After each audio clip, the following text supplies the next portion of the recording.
ঢাকায় milestone school and কলেজে বিমান বিধ্বস্ত হয়ে মারা যাওয়া ফ্লাইট লেফটেন্যান্ট তৌকির ইসলাম সাগরের নামাজের জানাজা রাজশাহীতে নিজ বাড়িতে সম্পন্ন হয়েছে।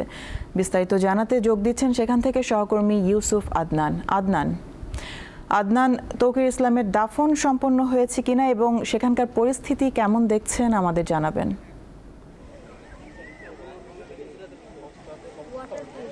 হ্যাঁ জ্যোতি, তার এই মাত্র তার দাফন সম্পন্ন হয়েছে। আজ গত যে ঢাকার মাইলস্টোন স্কুল অ্যান্ড কলেজে বিমান দুর্ঘটনায় নিহত পাইলট তৌকির ইসলাম সাগর নিহত হয়েছিলেন এবং আজ 3:30টার দিকে তার মরদেহ উপশহরের 3 নম্বর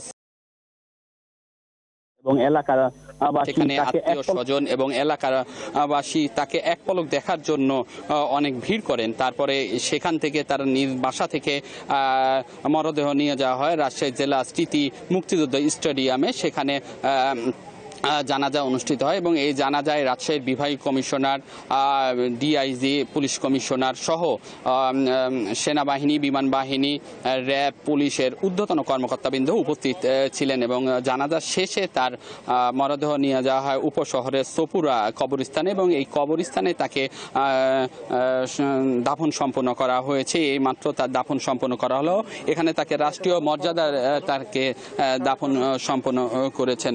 আমরা তার স্বজনদের সাথে কথা বলেছিলাম এবং এই জানাজায় যারা উপস্থিত ছিলেন, এই জানাজায় তার পরিবারের পক্ষে তার বাবা এবং তার মামা বক্তব্য রাখেন এবং বক্তব্য শেষেই সেখান থেকে উপশহরের সোপুরার এই কবরস্থানে আনা হয় এবং এখানেই তার সমাধি করা হচ্ছে এবং এখানে আমরা যদি একটু দেখাই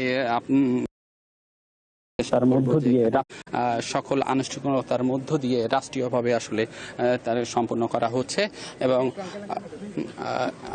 এখান থেকে তারপরে তার পরিবারের স্বজনরা এখানে সবাই উপস্থিত রয়েছেন। জ্যোতি একটি বিষয় যদি জানিয়ে রাখি, এই জানাজায় বিশেষ করে রাজশাহীর সর্বস্তরের মানুষ, আত্মীয় স্বজন এবং স্কুল কলেজের বিভিন্ন শিক্ষার্থীরা আমরা দেখেছি উপস্থিত রয়েছেন এবং তাকে একবার দেখার জন্য, শ্রদ্ধা জানানোর জন্য আসলে উপস্থিত হয়েছিলেন।